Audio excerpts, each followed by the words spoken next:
ಇಲ್ಲಿ ಸ್ನಾನ ಮಾಡಿದ್ರೆ ನಮ್ಮ ಪಾಪ ಪರಿಹಾರ ಆಗುತ್ತೆ ಅಂತ ಹೇಳಿ. ಸ್ವಚ್ಛತೆ ಅಂತೂ ಇಲ್ಲವೇ ಇಲ್ಲ. ಇಲ್ಲಿ ನೋಡ್ರಿ ಸಿಕ್ಕಾಪಟ್ಟಿ ಬಿಸಿಲು, ಕುಡಿಯುವ ನೀರಿನ ವ್ಯವಸ್ಥೆ ಇಲ್ಲ. ಹೆಣ್ಣು ಮಕ್ಕಳು ಆಕ್ಚುಲಿ ನಾವು ತೋರ್ಸಕ್ಕಾಗಲ್ಲ. ಅವರು ಇಲ್ಲಿ ಎಲ್ಲರ ಎದುರೇ ಏನಪ್ಪಾ ಅಂತ ಕೇಳಿದ್ರೆ ಬಟ್ಟೆ ಬದಲಾಯಿಸ್ತಿರ್ತಕ್ಕಂಥ ಅನಿವಾರ್ಯತೆ ಇದೆ. ನೀವು ಪಾಪದಲ್ಲಿ ಬೀಳ್ತಾ ಇದ್ದೀರಿ, ದುಡ್ಡಿನ ಅಮಲಿನಲ್ಲಿ ತೇಲಾಡ್ತಾ ಇದ್ದೀರಿ. ಇಲ್ಲಿ ಯಾರಾದ್ರೂ ನೀವು ಸೆಕ್ಯೂರಿಟಿ ಗಾರ್ಡ್ಗಳನ್ನ ನಿಲ್ಸಿದ್ದೀರಾ? ಹೊಲಸು ಮಾಡಬೇಡಿ ಅಂತ ಹೇಳೋದಕ್ಕೆ ಯಾರಿಗಾದ್ರೂ ಒಬ್ರಿಗಾದ್ರೂ ನಿಲ್ಸಿದ್ದೀರಾ? ನೀವು ಎಲ್ಲಿ ತನಕ ಮಾಡಲ್ಲ, ಅಲ್ಲಿ ತನಕ ಬಿಡೋ ಮಾತೇ ಇಲ್ಲ.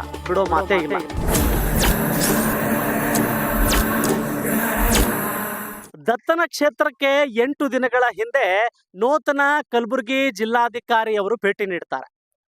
ಅವರು ಭೇಟಿ ನೀಡಿರ್ತಕ್ಕಂಥ ಸಂದರ್ಭದಲ್ಲಿ ಮುಜರಾಯಿ ಇಲಾಖೆಯ ಅಧಿಕಾರಿಗಳು ಅವರನ್ನ ರೆಡ್ ಕಾರ್ಪೆಟ್ ಹಾಸಿ ಸ್ವಾಗತವನ್ನ ಕೋರ್ತಾರೆ. ಇಲ್ಲಿರ್ತಕ್ಕಂಥ ಸಮಸ್ಯೆಗಳನ್ನ ಮುಚ್ಚಿ ಹಾಕಬೇಕು ಅಂತ ಹಲವು ಸಮಸ್ಯೆಗಳನ್ನ ಅವರ ಗಮನಕ್ಕೆ ತರೋದೇ ಇಲ್ಲ. ಜೊತೆಗೆ ಈ ಪವಿತ್ರ ಸಂಗಮಕ್ಕೂ ಕೂಡ ಭೇಟಿ ನೀಡ್ತಾರೆ. ಭೇಟಿ ನೀಡುವ ಸಂದರ್ಭಕ್ಕಿಂತ ಮುಂಚೆ ಇಲ್ಲಿ ಸಾಕಷ್ಟು ವಸ್ತುಗಳನ್ನ ಸಂಬಂಧಪಟ್ಟಿರ್ತಕ್ಕಂಥ ಅಧಿಕಾರಿಗಳು ಸುಟ್ಟು ಹಾಕಿದ್ದಾರೆ. ಅಂದ್ರೆ ಇಲ್ಲಿಯೂ ಕೂಡ ಕೆಲಸ ನಡೀತಾ ಇದೆ ಅನ್ನೋ ರೀತಿಯಲ್ಲಿ ಅವರು ತೋರಿಸ್ತಾರೆ. ಈ ಸಂಗಮಕ್ಕೆ ಈ ದೇಶದ ಸಾವಿರಾರು ಲಕ್ಷ ಸಂಖ್ಯೆಯಲ್ಲಿ ಭಕ್ತಾದಿಗಳು, ದತ್ತನ ಭಕ್ತಾದಿಗಳು ಇಲ್ಲಿ ಬರ್ತಾರೆ, ಪವಿತ್ರ ಆಗಬೇಕು ಅಂತ ಬರ್ತಾರೆ. ಆದರೆ ಇಲ್ಲಿ ಈ ಪವಿತ್ರ ಕ್ಷೇತ್ರದಲ್ಲಿ ಅಪವಿತ್ರವಾಗಿರ್ತಕ್ಕಂಥ ವಾತಾವರಣವನ್ನ ನಿರ್ಮಾಣವಾಗಿರ್ತಕ್ಕಂಥದ್ದು. ಈ ಅಪವಿತ್ರ ವಾತಾವರಣ ನಿರ್ಮಾಣವನ್ನ ಮಾಡಿರ್ತಕ್ಕಂಥವ್ರು ನಾವೆಲ್ಲರೂ ಸಾರ್ವಜನಿಕರು, ಜೊತೆಗೆ ಏನಪ್ಪಾ ಅಂತ ಕೇಳಿದ್ರೆ ಸಂಬಂಧಪಟ್ಟಿರ್ತಕ್ಕಂಥ ಮುಜರಾಯಿ ಇಲಾಖೆಯ ಅಧಿಕಾರಿಗಳು.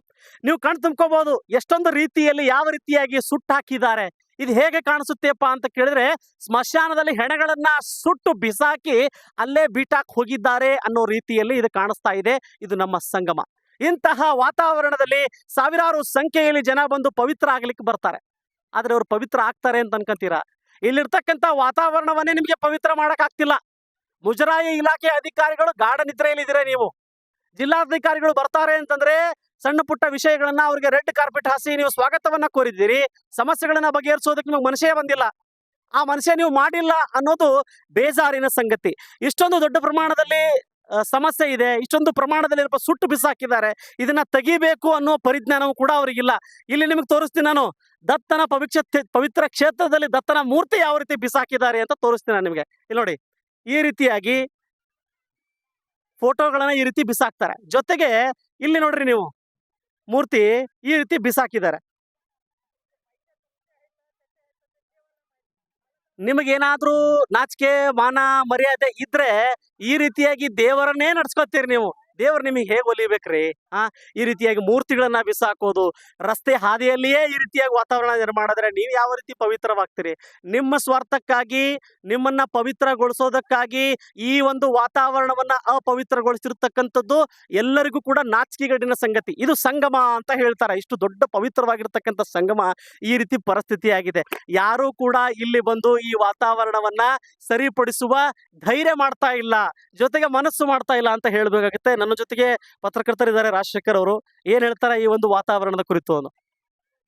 ಕಲಬುರಗಿ ಜಿಲ್ಲೆ ಅಫಜಲ್ಪುರ ತಾಲೂಕಿನ ಶ್ರೀ ಕ್ಷೇತ್ರ ಇದು ದೇವಲ್ ಗಾಣಗಾಪುರ ದತ್ತನ ಕ್ಷೇತ್ರ.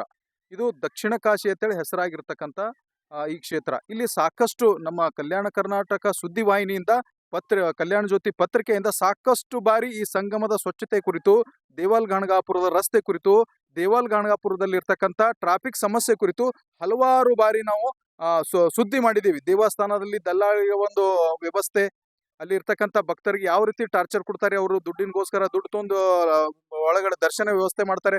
ಸಾಕಷ್ಟು ಬಾರಿ ನಾವು ಈ ಕಲ್ಯಾಣ ಕರ್ನಾಟಕ ಸುದ್ದಿವಾಹಿನಿ ಮುಖಾಂತರ ಅಧಿಕಾರಿಗಳಿಗೆ ಮತ್ತು ಈ ತಾಲೂಕಿನ ಶಾಸಕರ ಗಮನಕ್ಕೆ ತರುವ ಪ್ರಯತ್ನ ಮಾಡಿದ್ರು ಕೂಡ ಎಷ್ಟೇ ನಾವು ಸಮಸ್ಯೆ ಇದು ಸುದ್ದಿ ಮಾಡಿ ಎಚ್ಚೆತ್ತುಕೊಳ್ಳಲು ಅವರಿಗೆ ಅರಿವು ಮೂಡಿಸಿದ್ರು ಕೂಡ ಇಲ್ಲಿವರೆಗೆ ಯಾವುದೇ ರೀತಿಯಿಂದ ಸಮಸ್ಯೆ ಬಗೆಹರಿದಿಲ್ಲ. ಇಲ್ಲಿ ನೋಡ್ರಿ, ಸಂಗಮ ಸಮೀಪದಲ್ಲಿ ಇಲ್ಲಿಂದ ಅಂಬಿಗರು ಚೌಡಯ್ಯ ದೇವಲ್ ಗಣಗಾಪುರದಲ್ಲಿ ಇರ್ತಕ್ಕಂಥ ಬಸ್ ಸ್ಟ್ಯಾಂಡ್ ಸಮೀಪದಲ್ಲಿ ಇರ್ತಕ್ಕಂಥ ಅಂಬಿಗರು ಸರ್ಕಲ್ 4 ಕಿಲೋಮೀಟರ್ ಡಿವೈಡರ್ ಇಂದ ಅದು ಒಂದು 2 ವೀಲರ್ ಹೋಗ್ಲಿಕ್ಕೆ ಜಾಗ ಇದೆ, ಅಷ್ಟೇ ಸ್ಥಳ ಅವಕಾಶ ಇದೆ. ಇಲ್ಲಿ ಸಾಕಷ್ಟು ಹುಣ್ಣಿಮೆ ಬತ್ತಂದ್ರೆ ಸಿಕ್ಕಾಪಟ್ಟಿ ದೇಶದ ನಾನಾ ರಾಜ್ಯಗಳಿಂದ ಜನರು ಬರ್ತಾರೆ, ಕಾರ್ಗಳು ಬರ್ತಾರೆ, ಬಸ್ಗಳು ಬರುತ್ತೆ. ಇಲ್ಲಿ 2 ವೀಲರ್ ಹೋಗುವ ಪರಿಸ್ಥಿತಿ ಅಷ್ಟೇ ರಸ್ತೆ ಇದೆ. ಕಾರ್ಗಳು, ಜೀಪ್ಗಳು ದೊಡ್ಡ ದೊಡ್ಡ ಬಸ್ಗಳು ಹೇಗೆ ಹೋಗ್ಬೇಕು. ಸಿಕ್ಕಾಪಟ್ಟೆ ಹುಣ್ಣಿಯ ಟೈಮದಲ್ಲಿ ಸುಮಾರು 8ರಿಂದ 10 ಆಕ್ಸಿಡೆಂಟ್ ಆಗಿವೆ. ಸಾಕಷ್ಟು ಯಾತ್ರಿಕರು ತಮ್ಮ ಕಾಲುಗಳನ್ನ ಕಳ್ಕೊಂಡಿದ್ದಾರೆ. ಸಾಕಷ್ಟು ಪ್ರಾಣ ಅಪಾಯಗಳು ಆಗಿವೆ. ಇಷ್ಟೊಂದು ಇಲ್ಲಿ ಸಮಸ್ಯೆ ಇದೆ. ಇಲ್ಲಿ ಶಾಸಕರ ಪುತ್ರ ಯಾರಾದರೂ ಬೇರೆ ರಾಜ್ಯಗಳಿಂದ ಮತ್ತ ಬೇರೆ ರಾಜ್ಯದಿಂದ ಒಂದು MLAಗಳು, MP ಗಳು, ಸಚಿವರು ಬಂದ್ರೆ ಅವರನ್ನ ದರ್ಶನ ಮಾಡಿಸಲು ಬರ್ತಾರೆ. ಆದ್ರೆ ಇಲ್ಲಿ ಸಮಸ್ಯೆ ಕುರಿತು ಹೇಳ್ಬೇಕಲ್ಲ. ಇಲ್ಲಿ ಸಮಸ್ಯೆ ಬಗೆಹರಿಸಲು ಇಲ್ಲಿನ ಒಂದು ಕಾರಿಡಾರ್ ಮಾಡಲು ಹಣ ಬಿಡುಗಡೆ ಮಾಡ್ಬೇಕು, ಅವ್ರ ಗಮನಕ್ಕೆ ತರಬೇಕಲ್ಲ. ಇಷ್ಟೊಂದು ಸಮಸ್ಯೆ ಇದೆ ಸರ್. ನೋಡ್ರಿ, ಇಲ್ಲಿ ಇರ್ತಕ್ಕಂಥ ರಾಜಕಾರಣಿಗಳು ನಾನು ಲೀಡರು ಅಂತ ಎದೆ ತಟ್ಕೊಂಡು ಹೇಳ್ತಿರ್ತಕ್ಕಂಥ ಲೀಡರ್ಗಳಿಗೆ ಇಲ್ಲಿ ಇರ್ತಕ್ಕಂಥ ವಾತಾವರಣ ನಾನು ತೋರಿಸ್ತಾ ಇದ್ದೀನಿ ನೇರವಾಗಿ. ಇದು ಪವಿತ್ರ ಸಂಗಮ. ಭಕ್ತಾದಿಗಳಿಗೆ ಪವಿತ್ರ ಸಂಗಮದ ಸ್ನಾನ ಮಾಡ್ಲಿಕ್ಕೆ ಬಂದಾಗ ಇಲ್ಲಿರ್ತಕ್ಕಂಥ ಅಪವಿತ್ರವಾಗಿರ್ತಕ್ಕಂಥ ವಾತಾವರಣ ನೋಡಿ ಕಣ್ಣು ತುಂಬ್ಕೋಬೇಕಾಗಿದೆ. ಇದಕ್ಕೆ ನೀವು ಕೂಡ ಭಾಗಿದಾರರು ಅಂತ ಹೇಳ್ಬೇಕಾಗತ್ತೆ. ನೀವು ಮನಸ್ಸು ಮಾಡಿದ್ರೆ, ಮಾನ್ಯ ಶಾಸಕರು, ನೀವು ಮನಸ್ಸು ಮಾಡಿದ್ರೆ ಏನಪ್ಪಾ ಅಂದ್ರೆ ಸಂಬಂಧಪಟ್ಟಿರ್ತಕ್ಕಂಥ ಇಲಾಖಾ ಅಧಿಕಾರಿಗಳು ಇಲ್ಲಿರ್ತಕ್ಕಂಥ ಸಮಸ್ಯೆ ಬಗೆಹರಿಸಬಹುದು. ಮೇಲಾಗಿ ಜಿಲ್ಲಾಧಿಕಾರಿಗಳು ಕೂಡ ಮನಸ್ಸು ಮಾಡಿದ್ರೆ ಸಮಸ್ಯೆಗೆ ಪರಿಹಾರ ನೀಡಬಹುದು. ಆದ್ರೆ ನೀವು ಮಾಡ್ತಾ ಇಲ್ಲ ಅಂದ್ರೆ ನಿಮ್ಮ ಮನಸ್ಸಿಲ್ಲ. ಇದ್ದಿದ್ದು ಇದ್ದಾಗೆ ಇರ್ಲಿ, ಬಂದಿರತಕ್ಕಂತ ಹುಂಡಿಯ ದುಡ್ಡು ಸರ್ಕಾರಕ್ಕೆ ಸೇರ್ಲಿ ಅನ್ನೋ ರೀತಿಯಲ್ಲಿ ನೀವು ವರ್ತನೆಯನ್ನ ಮಾಡ್ತಾ ಇದ್ದೀರಿ. ಅದಕ್ಕೆ ನಿಮಗೆ ಮತ್ತೆ ಮತ್ತೆ ಬಡಿದೆಬ್ಬಿಸ್ತೀವಿ. ನಮಗೆ ಎಷ್ಟೇ ಬಾರಿ ನೀವು ಬೈದ್ರು ನಾವೇನ್ ಚಿಂತೆ ಮಾಡುವಾಗಿಲ್ಲ. ಇರೋ ಸಮಸ್ಯೆಯನ್ನ ಮತ್ತೆ ಮತ್ತೆ ಎತ್ತು ತೋರಿಸ್ತೀವಿ. ನಿಮ್ಮ ಮುಖವಾಡವನ್ನ ತೋರಿಸುವ ಪ್ರಯತ್ನವನ್ನ ಮಾಡ್ತೇವೆ. ಏನ್ ಹೇಳ್ತೀರಾ ಸರ್ ಈ ವಾತಾವರಣದ ಬಗ್ಗೆ? ಏನೆಲ್ಲ ಹೊಲಸದರಿ ಇಲ್ಲೆಲ್ಲ ಹೊಲಸದರಿ. ಯಾವ ಸರ್ ತಮ್ದು? ನಮ್ಮ ಹೊಸೂರಿ, ಅಬ್ಜಾಪುರ ತಾಲೂಕು ಹೊಸೂರಿ. ವಾತಾವರಣ ಹೆಂಗ್ ಅನಿಸ್ತಾ ಇದೆ ಸರ್ ನಿಮ್ಗೆ ಇಲ್ಲಿ? ಏನು ಸ್ವಚ್ಛ ಅನ್ಸಲಾಗ್ಯದ್ರಿ. ಹೊಲಸದರಿ ಇಲ್ಲೆಲ್ಲ ಏನು ಉಪಯೋಗ ಇಲ್ಲ. ಬರಾಳಿಗೆ ನಮ್ ಗಾಡಿ ಬರ್ಬೇಕಾದ್ರೆ ಅರ್ಧ ಗಂಟೆ ಹಿಡ್ದಂಗ ಐತ್ರಿ. ಅಲ್ಲಿ ಟ್ರಾಫಿಕ್ ಟ್ರಾಫಿಕ್ ಅದರಿ. ಏನಿದೆ ಶಿಸ್ತೇ ಇಲ್ರಿ ಇಲ್ಲಿ. ಅವ್ರ ಏನ್ ಹೇಳದ್ರಿ, ಬಂದು ಎಲ್ಲ ಇದ್ರ ಹಳಿಗೆ ಬರ್ತಾರಲ್ರಿ ಅವ್ರು. ಯಾರೇ ಹೊರಗಿಂದವ್ರು MLA ಬಂದ್ರಂದ್ರ ರಿಕಮೆಂಡ್ ಮಾಡಿ ಒಳಗ್ ಗುಡಿಯಾಗ ಡೈರೆಕ್ಟ್ ದರ್ಶನ ತೋರ್ಸಕ್ ಬರ್ತಾರ. ಆದ್ರೆ ಇಲ್ಲೆಲ್ಲ ವ್ಯವಸ್ಥೆ ಸ್ವಚ್ಛ ಇಟ್ಟಿಲ್ರಿ ಅವ್ರನ್ನ. ಇದು ನೀವು ಅಭಿವೃದ್ಧಿ ಮಾಡೋದಂತೂ ಕನಸಿನ ಮಾತು. ಇದ್ದಿರ್ತಕ್ಕಂಥ ವ್ಯವಸ್ಥೆ ಅಥವಾ ಮೂಲಭೂತ ಸೌಕರ್ಯಗಳೇ ಕೊಟ್ಟಿಲ್ಲ ಅಂತಂದ್ರೆ ನೀವು ಆ ಸ್ಥಾನದಲ್ಲಿ ಕೂತ್ಕೊಳ್ಳೋದಕ್ಕೆ ಯೋಗ್ಯರೇ ಅಲ್ಲ ಅಂತ ಈ ಸಂದರ್ಭದಲ್ಲಿ ಹೇಳೋದಕ್ಕೆ ಇಷ್ಟಪಡ್ತೇನೆ. ಹೇಳಿದೆ ಸರ್, ಬನ್ನಿ ಸರ್. ಸಂಗಮ ಕ್ಷೇತ್ರ ಅಂದ್ರೆ ಪುಣ್ಯ ಸ್ಥಾನ. ಇಲ್ಲಿ ಭೀಮಾ ಮತ್ತು ಅಮರ್ಜಾ 2 ನದಿಗಳ ಸಂಗಮ ಸ್ಥಾನ. ಇಲ್ಲಿ ಭಕ್ತಾದಿಗಳು ಬೇರೆ ಬೇರೆ ರಾಜ್ಯಗಳಿಂದ ಯಾಕೆ ಬರ್ತಾರಪ್ಪ ಅಂತಂದ್ರೆ ಭಕ್ತರ ಒಂದು ನಂಬಿಕೆ.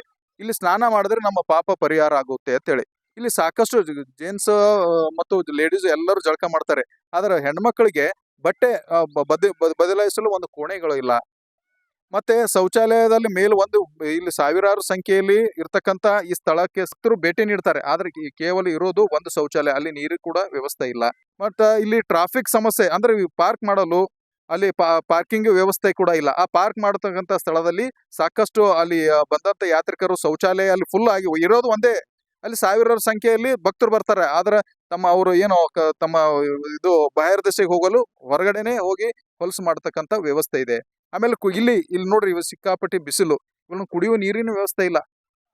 ಇಷ್ಟೊಂದು ಸಾಕಷ್ಟು ಮೂಲಭೂತ ಇರ್ತಕ್ಕಂಥ ಸಮಸ್ಯೆಗಳು ಇವೆ ಸರ್. ಇಲ್ಲಿ ಅವರು ಕೆಲವು ಬೆರಳೆಣಿಕೆಯಷ್ಟು ಇರುವ ಸಮಸ್ಯೆಗಳನ್ನ ಹೇಳಿದ್ರು. ಏನಪ್ಪಾ ಅಂತ ಕೇಳಿದ್ರೆ, ಮೊದಲನೇದಾಗಿ ಮೂಲಭೂತ ಸೌಕರ್ಯದಲ್ಲಿ ಕುಡಿಯೋಕ್ ನೀರಿಲ್ಲ, ಸ್ವಚ್ಛತೆ ಅಂತೂ ಇಲ್ಲವೇ ಇಲ್ಲ.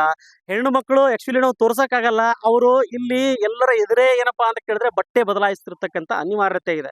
ಇದು ಜಿಲ್ಲಾಡಳಿತಕ್ಕೂ ಸ್ಥಳೀಯ ಆಡಳಿತಕ್ಕೂ ಮುಜರಾಯಿ ಇಲಾಖೆ ಅಧಿಕಾರಿಗಳಿಗೂ ಕೂಡ ನಾಚಿಕೆ ಬರ್ತಿರ್ತಕ್ಕಂಥ ಸಂಗತಿ. ನೀವು ನಿಮ್ಮ ಫ್ಯಾಮಿಲಿಯನ್ನ ತೆಗೆದುಕೊಂಡು ಬಂದು ದರ್ಶನವನ್ನ ಮಾಡ್ತೀರಿ, ಮತ್ತೆ ದತ್ತ ನಿಮ್ಮ ಮೇಲೆ ಯಾವ ರೀತಿಯಾಗಿ ಕೃಪೆ ತೋರ್ಬೇಕು? ನೀವು ಪಾಪದಲ್ಲಿ ಬೀಳ್ತಾ ಇದ್ದೀರಿ. ನೀವು ದುಡ್ಡಿನ ಅಮಲಿನಲ್ಲಿ ತೇಲಾಡ್ತಾ ಇದ್ದೀರಿ. ಈ ಕ್ಷೇತ್ರದ ಪಾವಿತ್ರ್ಯತೆಯನ್ನು ಹಾಳು ಮಾಡ್ತಾ ಇದ್ದೀರಿ. ನೀವು ಮನಸ್ಸು ಮಾಡಿದ್ರೆ ಸಮಸ್ಯೆಗೆ ಪರಿಹಾರ ಕೊಡುವ ತಾಕತ್ತು ನಿಮ್ಗೆ ದೇವ್ರು ಕೊಟ್ಟರು ಕೂಡ ದೇವರಿದ್ರೆ ದತ್ತನ ಎದುರು ಬಂದು ನಮಸ್ಕಾರ, ನನ್ನ ಫ್ಯಾಮಿಲಿಗೆಲ್ಲ ಚೆನ್ನಾಗಿ ಮಾಡು ಅಂತ ಹೇಳ್ತೀರಿ. ಆದ್ರೆ ಇಲ್ಲಿ ಬಂದು ನೋಡಿದ್ರೆ ಸಾವಿರಾರು ಸಂಖ್ಯೆಯಲ್ಲಿ ಇರ್ತಕ್ಕಂಥ ಭಕ್ತಾದಿಗಳ ಸಮಸ್ಯೆನೆ ನಿಮ್ಗೆ ಬಗೆಹರಿಸಕ್ ಆಗ್ತಾ ಇಲ್ಲಪ್ಪ ಅಂತ ಕೇಳಿದ್ರೆ, ನೀವು ದತ್ತನ ಪಾಪಕ್ಕೆ ಶ್ರಾಪಕ್ಕೆ ಖಂಡಿತವಾಗ್ಲೂ ಕೂಡ ಮುಂದಿನ ದಿನಗಳಲ್ಲಿ ಕಾರಣೀಕರ್ತರಾಗ್ತೀರಿ ಅಂತ ಈ ಸಂದರ್ಭದಲ್ಲಿ ಎಚ್ಚರಿಕೆಯನ್ನ ನೀಡ್ತೀನಿ. ಈಗಲಾದರೂ ಜಿಲ್ಲಾಡಳಿತ ಅಥವಾ ಶಾಸಕರು ಅಥವಾ ಮುಜರಾಯಿ ಇಲಾಖೆ ಅಧಿಕಾರಿಗಳು ಅಥವಾ ಸಂಬಂಧಪಟ್ಟಿರ್ತಕ್ಕಂಥ ಅಧಿಕಾರಿಗಳು ಸ್ವಚ್ಛತೆ ಮಾಡುವ ಮನಸ್ಸು, ಮೂಲಭೂತ ಸೌಕರ್ಯಗಳಿಗೆ ಕೊಡ್ತಿರ್ತಕ್ಕಂಥ ಮನಸ್ಸು ಎಲ್ಲವನ್ನ ಮಾಡಿ ಪುಣ್ಯವನ್ನ ಕಟ್ಟಬೇಕು ಅಂತ ಈ ಸಂದರ್ಭದಲ್ಲಿ ನಾನು ಮನವಿ ಮಾಡ್ತೇನೆ, ಎಚ್ಚರಿಕೆಯನ್ನೇ ನೀಡ್ತೇನೆ. ನೀವು ಎಲ್ಲಿ ತನಕ ಮಾಡಲ್ಲ ಅಲ್ಲಿ ತನಕ ಬಿಡೋ ಮಾತೇ ಇಲ್ಲ.